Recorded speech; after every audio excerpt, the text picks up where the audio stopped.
अस्सलामुअलैकुम रहमतुल्लाहि व बरकातुहू। उम्मीद है कि आप सब लोग ठीक होंगे और दुआ है कि अल्लाह ताला आपकी ज़िंदगी, सेहत और आपके दस्तरखानों को हमेशा हरा भरा रखे और आपकी तरफ आने वाले हर शर को खैर में बदल दे। आमीन सुम्मा आमीन। आज मैंने बनाई है बहुत ही सॉफ्ट टेस्टी बिल्कुल बेकरी स्टाइल की कीमा ब्रेड। बहुत ही ज़बरदस्त बनी है। कितना खूबसूरत कलर आया है और अंदर से भी इसकी फीलिंग कितनी ज़बरदस्त है। तो चलिए अपनी रेसिपी शुरू करते हैं। बिस्मिल्लाहिर्रहमानिर्रहीम। तो सबसे पहले हम बनाएंगे ख़मीर। इसके लिए मैंने नीम गर्म पानी ले लिया है 1 कप, और इसमें मैं 2 बड़े चम्मच चीनी के डाल दूँगी और 2 छोटे चम्मच मैंने इसमें ख़मीर डाल दिया है। और अब मैं इसको कर लूँगी मिक्स करने के बाद इसको मैं प्लेट से ढक कर रख दूँगी। तो जब तक ईस्ट एक्टिवेट होता है हम चलते हैं अगले स्टेप की तरफ। तो मैं ब्रेड बनाने के लिए डो तैयार करूँगी। इसके लिए मैंने 4 कप मैदा ले लिया है। 1 टीस्पून बेकिंग पाउडर और हाफ़ टी स्पून नमक का ऐड कर दूँगी। इसके बाद मैं इसको छान लूँगी और अब मैं डालूँगी इसमें 3 टेबल स्पून कुकिंग ऑयल आप कोई सा भी ले सकते हैं। 3 टेबल स्पून ही इसमें मैं मिल्क पाउडर का ऐड कर रही हूँ। अब मैं इसको अच्छी तरह से मिक्स कर लूँगी और मिक्स करने के बाद इसमें ईस्ट वाला मिक्सचर हम डाल देंगे। ये देखें कितना फूल चुका है। तो आप भी हमेशा ईस्ट इस्तेमाल करने से पहले इसको एक्टिवेट कर लें इस तरह से। तो ईस्ट वाला पानी सारा मैंने इसमें डाल दिया है और इसको अच्छी तरह से मैं मिक्स कर लूँगी। अब मैंने थोड़ा सा नीम गर्म दूध लिए है। तो दूध हमें सिर्फ इतना ही डालना है कि इससे हमारी डो जो है वो नरम सी तैयार हो जाए। तो दूध की जगह आप नीम गर्म पानी भी ले सकते हैं। तो इसको मैंने तकरीबन 8 से 10 मिनट मुसलसल गूँधा है और गूँधने के बाद मैंने थोड़ा सा ऑयल बाउल में और डो के ऊपर लगा दिया है। और अब इसको मैं प्लेट से ढक दूँगी और इसको तकरीबन 1.5 से 2 घंटे के लिए राइज़ होने के लिए रख दूँगी। डो को राइज़ होने में इससे कम भी टाइम लग सकता है, इससे ज़्यादा भी टाइम लग सकता है। तो अब चलते हैं अगले स्टेप की तरफ। अब मैं ब्रेड की फिलिंग तैयार करूँगी। इसके लिए मैंने कढ़ाई में 3 टेबल स्पून ऑयल डाल दिया है और एक मीडियम साइज़ का प्याज बारीक काट के डाल दिया है। इसको 1-2 मिनट फ्राई करूँगी और अब मैं इसमें डाल दूँगी लहसुन अदरक का पेस्ट। इसको भी बस 1-2 मिनट ही फ्राई करना है। एक बड़े साइज़ का टमाटर मैंने काट लिया है, वो भी मैं इसमें डाल दूँगी। बस इसको भी इतना फ्राई करना है कि इसका पानी खुश्क हो जाए। तो अब मैं इसमें कीमा डालूँगी। ये मशीन का कीमा है, आप हाथ वाला कीमा भी ले सकते हैं। इसकी जगह आप चिकन भी इस्तेमाल कर सकते हैं। तो कुछ देर पकने के बाद कीमे में पानी छूट जाएगा। बस हमें इस पानी को खुश्क करना है। जैसे ही पानी खुश्क हो जाए इसमें हम मसाले डालेंगे। सुरख मिर्च पाउडर 1 टीस्पून, हल्दी powder 1/3 teaspoon, half tea spoon नमक और 1 टीस्पून ही इसमें मैंने पिसा हुआ धनिया डाला है और हाफ़ टी स्पून इसमें मैंने गरम मसाला पाउडर डाला है। Chilli flakes half teaspoon मैंने इसमें डाल दिया है। मसाले आप अपने टेस्ट के मुताबिक कम या ज़्यादा कर सकते हैं।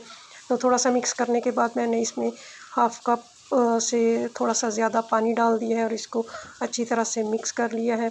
और अब मैं ढकना लगाकर इसको 10 मिनट के लिए दम पे लगा दूँगी ताकि कीमा और मसाले जो हैं वो अच्छी तरह से पक जाएँ।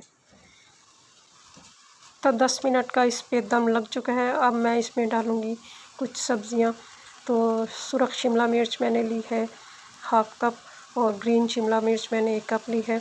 इनको मोटा मोटा काट लिया है और इनको भी मैं कीमे में डालकर फ्राई कर लूँगी जब तक ये थोड़ी सी नरम नहीं हो जाती। यहाँ पर मैंने थोड़े से छल्ली के दाने लिए हैं। उबली हुई छल्ली जो है वो मैंने ले ली थी और उसके दाने उतार लिए थे। तो इन दानों को भी मैं डाल दूँगी इसमें। आप चाहें तो इसको स्किप कर सकते हैं। ये भी मिक्स हो चुका है और अब मैं इसमें एक होल कर लूँगी और 2 टेबल स्पून मैंने इसमें ऑयल डाल दिया है और 2 टेबल स्पून ही इसमें मैं मैदा डालकर इसको भून लूँगी क्योंकि हमें वाइट सॉस तैयार करना है। आप चाहें तो इसको अलग से भी तैयार कर सकते हैं, लेकिन मैं इसी में बनाऊँगी। और अब इस मैदे को थोड़ा सा भून लेना है। भूनने के बाद इसको इसमें मिक्स कर दें। तो अब मैं इसमें दूध डालूँगी। दूध मैंने 1 कप से थोड़ा सा कम लिया है क्योंकि ये बड़ा कप है। तो इसको 1-2 मिनट पकाना है ताकि ये थिक हो जाए। तो ये थिक हो चुका है। अब मैं इसमें डालूँगी 1 table spoon soya sauce. 3 table spoon मैंने इसमें चिली गार्लिक सॉस डाली है। आप इसकी जगह केचप भी डाल सकते हैं या फिर इन दोनों को ही स्किप कर सकते हैं अगर केचप का आपको फ्लेवर पसंद नहीं है। अब इसको मैंने मिक्स कर लिया है। तो चूल्हा मैंने बंद कर दिया है और अब इसको ठंडा होने के लिए रख देते हैं। तो अब देखते हैं हमारी डो जो है वो राइज़ हुई है कि नहीं। माशाल्लाह अल्हम्दुलिल्लाह बहुत अच्छे से राइज़ हो चुकी है। एयर इसकी मैंने निकाल दी है। अब काउंटर पे मैं मैदा डस्ट करके इसको सेट करके इसके पेड़े बना लूँगी।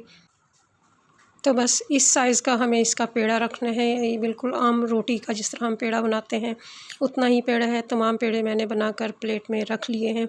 तो अब मैं बताती हूँ आपने इसको बेलना किस तरह है। पेड़ा रखना है और इसको बेलना शुरू कर देना है। इसको हमें गोल नहीं बेलना, बल्कि इसको हमें थोड़ा सा लंबा और थोड़ा सा चौरस रखना है। तो अगर बेलने से चौरस ना हो सके तो थोड़ा सा मेरी तरह आप हाथों से इसको सेट कर लें। ये लंबाई में तकरीबन एक बालिश से थोड़ा सा ज़्यादा है। अब मैं इसके ऊपर श्रेडेड चीज़ रखूँगी।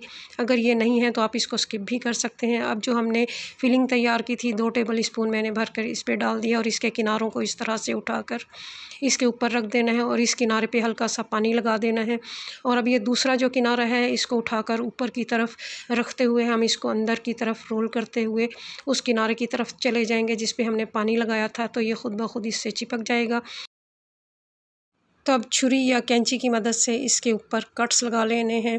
तो मैं कैंची की मदद से लगाऊंगी क्योंकि छुरी से मैंने लगा कर देखा तो मुझे थोड़ा सा मुश्किल लगा था, क्योंकि डो बहुत नरम थी, तो इसलिए मैंने कैंची से आसानी से कट्स लगा लिए हैं।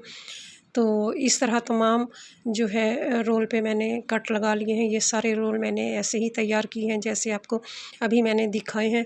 और आधे घंटे के लिए इसके ऊपर कपड़ा डालकर मैं रख दूँगी ताकि ये दोबारा से राइज़ हो जाएँ। इसके बाद मैं इसके ऊपर अंडे की जर्दी लगा दूँगी। अगर आप अंडा पसंद नहीं करते तो आप इसकी जगह दूध का इस्तेमाल भी कर सकते हैं। ब्रश की मदद से आप इस तरह दूध भी लगा सकते हैं। अब यहाँ पर मैंने थोड़ी सी कलवंजी और थोड़े से सफ़ेद तिल लिए हैं, वो भी मैं इसके ऊपर स्प्रिंकल कर दूँगी। तो अब मैं इसको बेक करूँगी। इसके लिए मैंने पतीले को प्रीहीट कर लिया है। इसके अंदर अब मैं इस ब्रेड की ट्रे को रख दूँगी और इसका ढकना लगा दूँगी और इसके ऊपर एक मोटा सा कपड़ा भी रख दूँगी ताकि ढकना हमारा ऊपर से भी गर्म रहे। और 45 से 50 मिनट तक मैं इसको हल्की आंच पर बेक कर लूँगी। माशाल्लाह अल्हम्दुलिल्लाह ब्रेड बिल्कुल अच्छे से बेक हो चुकी है। मैं इसको निकाल लेती हूँ और ब्रश की मदद से अब मैं इसके ऊपर ऑयल लगा दूँगी। आप इसकी जगह घी या मक्खन भी ले सकते हैं, क्योंकि इस तरह ऑयल लगाने से एक तो इसमें चमक पैदा हो जाएगी और दूसरा ये नरम हो जाएंगे। तो अब मैं इसको 5-10 मिनट के लिए कपड़े से ढक दूँगी ताकि ये मज़ीद सॉफ्ट हो जाए। चलते चलते आखिरी बात, 3 चीज़ें कभी वापस नहीं आती: बोले गए अल्फाज, गुज़रा हुआ वक्त और टूटा हुआ भरोसा। दुआओं में याद रखिए। फ़ी अमानिल्लाह।